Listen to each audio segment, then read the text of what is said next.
I'm linguist Gareth Roberts. Let's answer your questions from the internet about the history of English words. This is Etymology Support. Shatesy GG asks, is anyone else as fascinated by etymology, the origin of words and the historical development of its meaning as me? Or am I just a sad old man? How very dare you. If you are, it's not because of loving etymology. It's a kind of offshoot of historical linguistics, the study of language over time, how it changes. And it's really fascinating because it lets us lift up the lid of the simple words we use. Take the word gossip. A godsib was originally someone who had a sort of godfather or godmother relationship with you. They were related to you by those means. They would be people you might confide in, you might share social, personal information in. And so from there we get the word gossip as a person who shares gossip. From there we get the verb gossip. And this would have been in the Old English period that God and sib would have come together to form the word gossip. Lunaris says, dude and bro are gender-neutral terms. Thoughts? This is actually quite common. Words becoming less or more gender-neutral. So we can think of the word bro. Bro comes from brother. But then maybe they use it in a way that just includes friends. Maybe a woman uses it to refer to a female friend. And suddenly it doesn't have that gendering anymore. Sometimes the same thing happens in reverse. In Old English, the word man was a general word for people. The word for man as in male was wer. Wer really only survives in English in the word werewolf. Man has taken its place because this was a society where men were the default people. And if you refer to a default person, they tended to be male. Man ended up being associated in particular with males. The Old English word for man is also related to the word world. The word world in Proto-Germanic comes from word meaning man and the word alt meaning age. Age of man. This gives us some insight into how Germanic speakers saw themselves and their universe. There's another word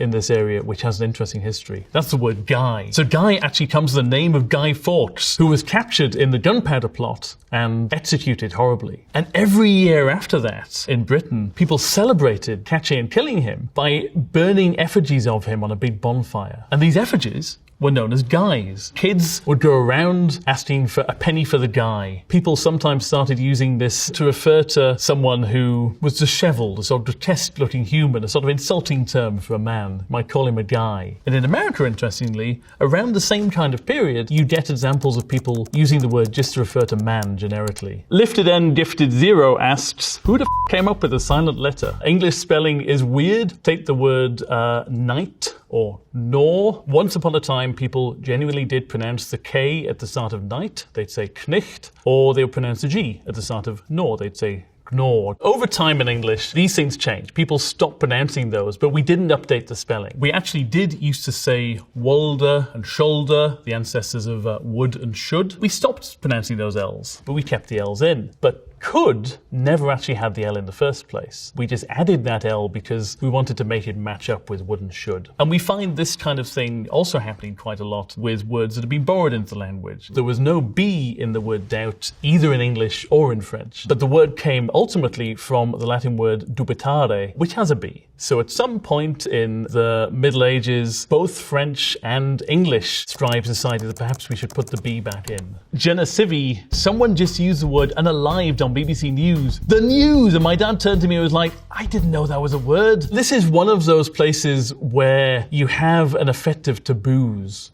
You have a taboo which is actually, if you like, implemented via social media. And so we end up trying to skirt around the words we're not meant to use and come up with words like unalived. And this happens quite a lot. We think, for instance, that the reason the English word bear isn't cognate with the word for bear in Latin or Welsh or Greek is that people didn't want to refer to bears because it felt to them perhaps as if they might invoke the horror of this big scary creature in using the word. So you'd expect modern English word for bear to be cognate with the French word ours, which comes from this Proto-Indo-European word pronounced something like hortus. Instead, bear seems to trace back to ber in Proto-Indo-European, meaning brown. This is not the only theory. There are some other theories about where the modern English word bear comes from, but we know for sure it does not come from the same place as most of the other Indo-European languages got their words bear from. XND Lou, reading about Grimm's Law for the nth time and I still ain't understanding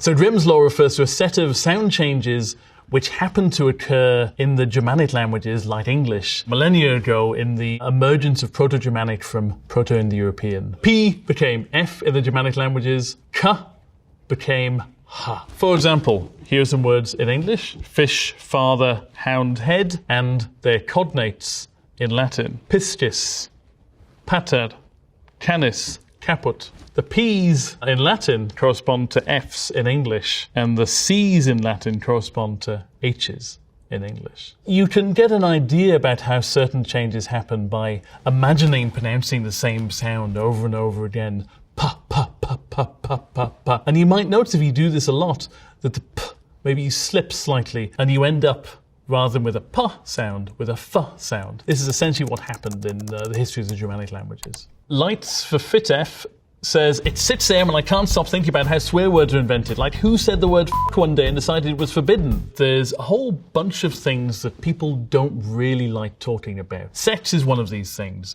Defecation is another. We sometimes feel odd talking about death, and very often we'll introduce a euphemism.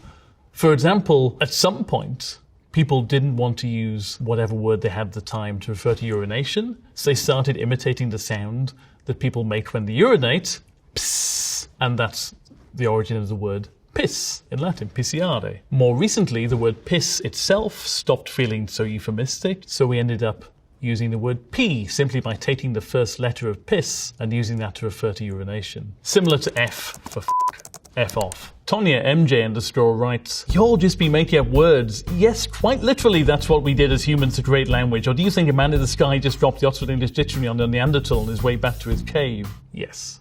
We make up words all the time. What's interesting though is we very rarely make up words from nothing. Let's say you have a pet frog and you make a house for your pet frog. You're unlikely to invent a completely new word for that. You'll probably just call it a frog house. You'll take the words frog and house and combine them and make a new word. The other thing people sometimes do is they will use iconic forms to refer to something when they don't think they have enough in common with the person they're talking to for an existing word to work. For example, let's imagine you're trying to convey to someone who doesn't speak your language that you want cow's milk. Maybe what you'll do is, my milky cow, you'll glub, glub, glub, glub, moo. What you've done there is created an iconic form, and maybe you'll meet this person multiple times in the future, and you probably won't go through the whole charade every time of glub, glub, glub, moo. Maybe the next time you meet them, you'll say something like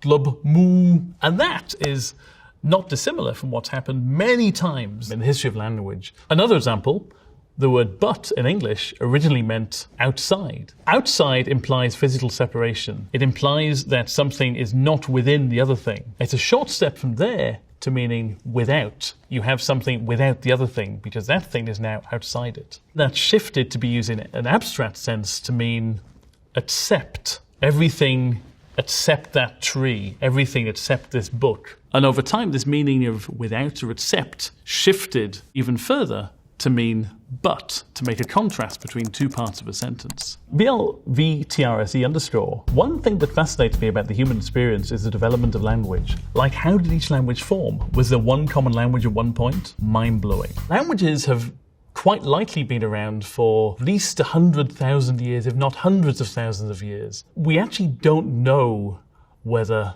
all vocal languages have one common ancestor. They could have arisen all in one place and then spread out, or it could be that actually languages arose in different places. Most European languages and a number of Asian languages do belong to the same family. They have the same common ancestor, which for convenience we call Proto-Indo-European. So Proto-Indo-European would have been spoken around 6,000 years ago. The people who spoke it were quite possibly nomadic pastoralists. They lived in the Pontic Caspian steppe, a bit north of the Black Sea, around where part of modern Ukraine and southern Russia are. Based on what we can infer from the words they had for things, we can trace back words for different dairy products, for cows. We can trace back words for wheels, for wagons, for houses, for doors with roofs and pegs to hold the doors closed. So we could reconstruct an image of how Proto-Indo-European speakers lived, with implications that perhaps they led a somewhat nomadic pastoral existence. And this is a language which has a number of modern descendants. We can put these languages on a language tree like this. And for instance, we can imagine that this is the Germanic branch here, and then we have languages like Dutch, Frisian, English branching out of this. These languages then are going to be related to each other and ultimately related to other languages in the same tree. In this case, the Indo-European language family, we have languages like French, Italian, the Romance languages, Celtic languages like Welsh and Irish. We have Slavic languages like Russian and Polish, languages like Hindi, like Persian, and so on. Words in these languages which come from a common root would be cognates. That is, they share an ancestor. Let's take a word like English father. We can actually compare the words Vater and father in the Germanic branch with other words in other Indo-European languages, like the Latin word pater. And if we compare these, we find they also sound kind of potentially similar. And we can trace these words back. The asterisk here indicates that this is not a word we've ever actually seen. This is reconstructed. So 6,000 years ago, people were calling their fathers something which sounds eerily similar to the modern word father. This root also turns up in other places. If you take the name of the Roman god Jupiter, that Pitter bit is from the same place, means father. The first part comes from a word meaning day or sky. So what we have is Deus Pater, sky father. People essentially worshipping the sun and the sky. And this we see all through Indo-European languages too. We can trace back the Indo-European languages to Proto-Indo-European. We can trace back the Afro-Asiatic languages to Proto-Afro-Asiatic, which will take us back about 17,000 years roughly. But we can't, unfortunately, go back and trace common ancestors for these language families, these reconstructed languages, because the noise-to-signal ratio gets too high. We can no longer feel confident about our reconstructions. Sarcasm. Language was first developed 100,000 years ago. People before that. So what were people doing before language came about? Part of the story is that while language is quite specific to humans, communication is everywhere. Before there was language, human beings were communicating. We were making sounds, we were using gestures. We even see this now in other primate species like chimps. We evolved to be able to do things like complex syntax, rules and constraints that organize words into sentences, complex meanings. So imagine that you're speaking a language 10,000 years ago and you've just encountered an animal which has claws, little ears, and it makes a sort of meow sound. And you want to tell someone about this animal. You don't have a word for it. No one has ever named this animal that you've ever heard before. What are you going to call it? Well, there's a good chance you might call it something like a meow or a mew or something along those lines. In fact, if you look at the word for cat in the ancient Egyptian language, you actually find that the word for cat looks quite a lot like the word mew. Instances of this in modern vocal languages as well. Onomatopoeia, of course, we have words like bang, which sounds a bit like a bang. Animal noises, woof, woof, woof, meow. They resemble the actual sounds that the animals make. Words like dada and mama and papa. These are based on the babbling sounds that babies make. So babies go through a stage where they start babbling. We parents tend to be fairly self-centered people. We like to assume that our babies are talking about us. So this is almost certainly where the Proto-Indo-European word pater came from, meaning father. It would have started off as something like papa. And these words keep getting reinvented. So we end up in English with a word like father, but then we also listen to our babies babbling and we reintroduce words like dada and daddy. All over the world, these mama, papa,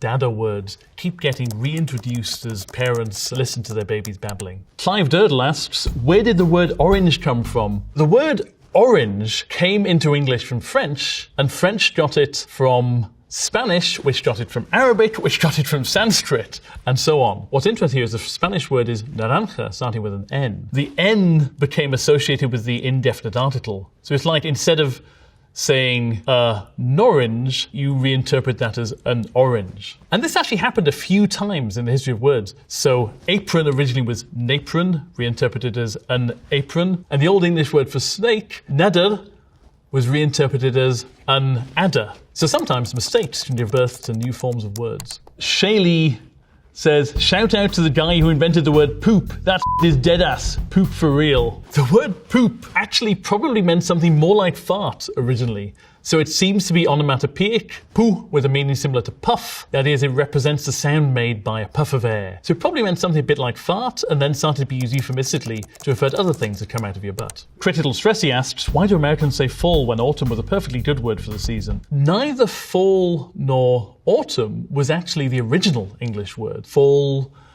seems to be first recorded some point in the 16th century in English to refer to autumn. But before that, English speakers actually referred to autumn as harvest. This is cognate with the words in other Germanic languages like German Herbst, meaning autumn. In England, that got quite specific, referring to the gathering of the crops in the autumn. So in the 16th century, both fall and autumn were being used to some extent in Britain to refer to the season. Fall, the fall of the leaves, comes from the Old English word fall. Autumn are borrowing from Latin via French. Insane artist, demure was a good word until everyone started using it. Good question, very mindful. The word demure has actually been around since Middle English and probably comes from French mûr, meaning mature.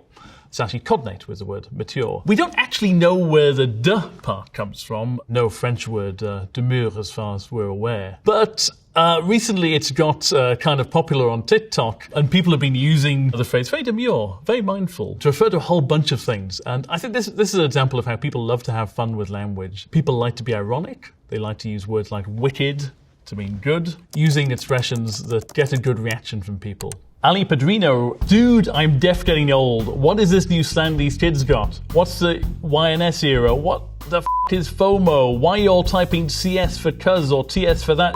I'm so lost. I think this is something which happens every single generation. This is likely something which has happened since language has existed. And I think this is two-sided. Kids, on the one hand, don't want to sound like their parents or their parents' generation. Slang words don't tend to come down to us in the written records of ancient languages, mainly because those tend to be formal writing and slang words tend not to get written down in formal writing very often. You do see slang words sometimes written in ancient graffiti, often sexual slang, things like that. But we also get hints of other kinds of slang surviving into modern languages as ordinary words, in the same kind of way as cool, which at one point was basically a slang word. The Latin word for head, if you look it up in a Latin dictionary, is caput. This is actually cognate with the English word head. But if you look at the modern Romance languages, you don't find the word caput meaning head. You find words like testa in Italian. At some point, people started using the word testa, which originally meant pot or potsherd, to refer to skulls, and from then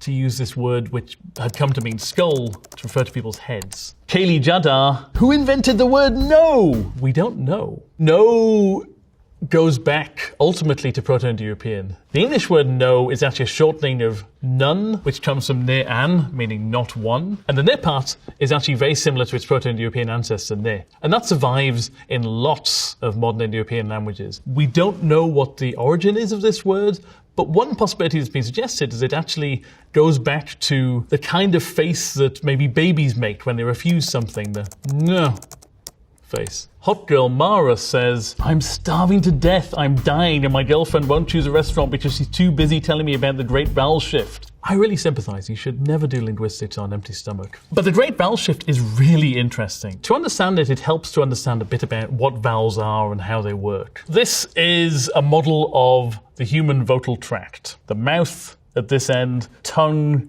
here, we have the larynx here. We push air up from the lungs through the larynx, and then we shape our vocal tract by moving our lips and tongue and teeth. Now, linguists are very used to working with a schematic diagram of this tract when we talk about vowels. In the late 14th century, people started to pronounce these vowels differently. Where bet was pronounced originally with the tongue at the sort of mid-front part of the mouth, people started moving it further up and closer to the top front of the mouth. It started sounding more like beat. And this vowel actually became more of a diphthong, a combination of two vowel sounds, I, and we end up with beat and bite. Similarly, bought became boat, and boat became boot, and boot became bout. Mars Catland says, Shakespeare just misspelled and made words up and hoped motherfuckers would cope with it, and they did. Shakespeare did not invent anywhere near as many words as people think. Other writers of the same period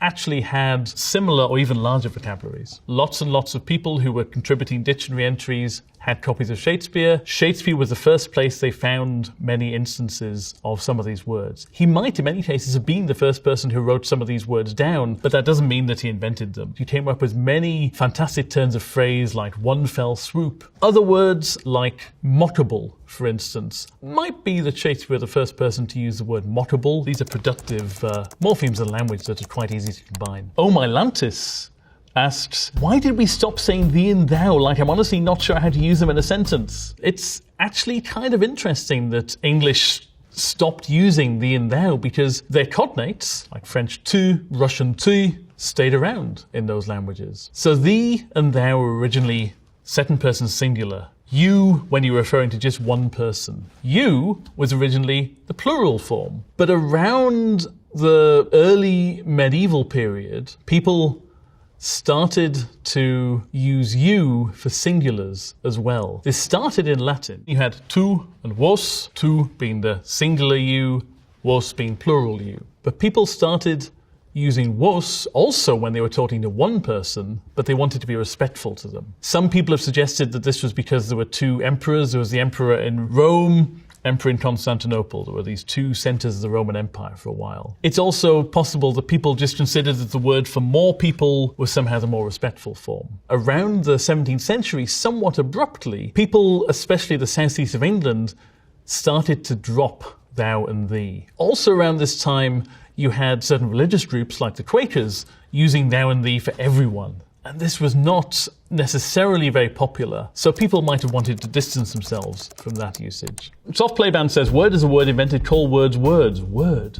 Weird. Yeah, it is kind of weird. The English word word comes from an Indo-European root, in fact, originally meaning speech with an ending on it, which originally meant something like put, and this was used to indicate completed action. So word means something like spoken. It's something that has been spoken. Benjamin ST25020 asks, who invented the word pregnant? Because that's such a weird word to just come up with. Well, actually, this one turns out to be quite simple. The pre-bit in pregnant, as in prepare and lots of other words, just means before. The nant bit comes from a word nasty, meaning give birth. So being pregnant is the state you're in before you give birth. Nasty is actually a cognate with words like genesis and generate. Actually, it turns out there are more interesting words than being pregnant. Take, for example, the Spanish word embarazado. This is clearly related to the English word embarrassed. It comes originally from an Arabic word, maraza, meaning rope. This was brought into Portuguese and then into Spanish as baraza